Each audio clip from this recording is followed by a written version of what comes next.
Return of the Lost Son. Chapter 16. The Meeting of Fate. A few minutes later, Selena had finished running several health tests on my mom. The two of them were in Selena's office, chatting quietly, the atmosphere calm and professional. But that peace didn't last long.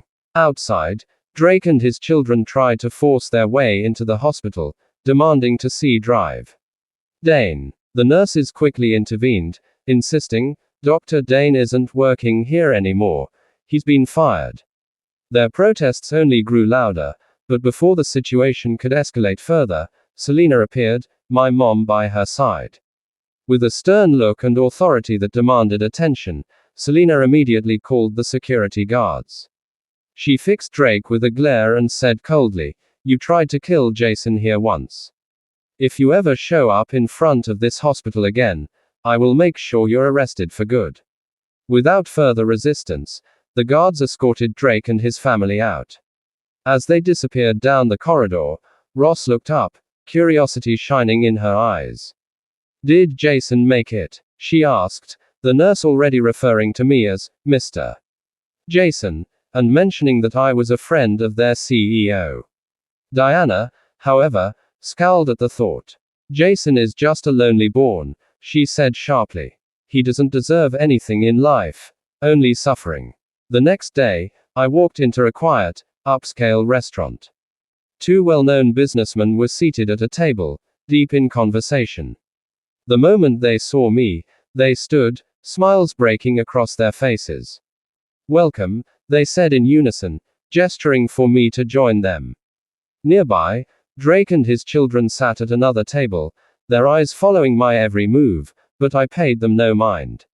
One of the businessmen spoke respectfully, "Sir, we've been begging Mr. Back to help us meet you for years, but he always says you're busy. I'm truly honored to meet the founder of Luma today." I smiled faintly, sipping my wine. "It's my pleasure. But tell me, what's the purpose of this meeting?" They exchanged glances, hesitation written on their faces. Finally, one spoke. "Sir, our businesses are on the verge of collapse. We need investment and guidance on how to recover." I paused, thinking to myself, did Mr. Back tell all these business associations about me? They actually think I'm some kind of business genius. One of the men gently patted my shoulder, calling my name, Mr. Jason. His touch pulled me back to the conversation. I blinked and focused, asking, "What exactly is failing in your business, and how much do you need?" The men exchanged a nervous glance before replying, "We each need around $100 million.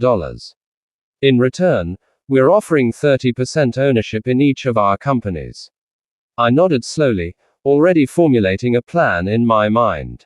"Draft your company performance reports from the last 3 months, and another set from the period when your companies were doing well.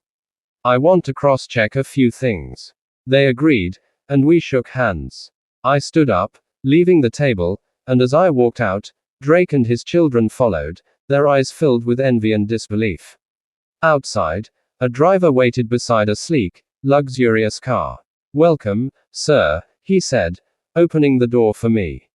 I slid into the seat, the leather cool beneath me. As the car drove off from the restaurant, I looked out the window, a quiet satisfaction settling in my chest. To be continued.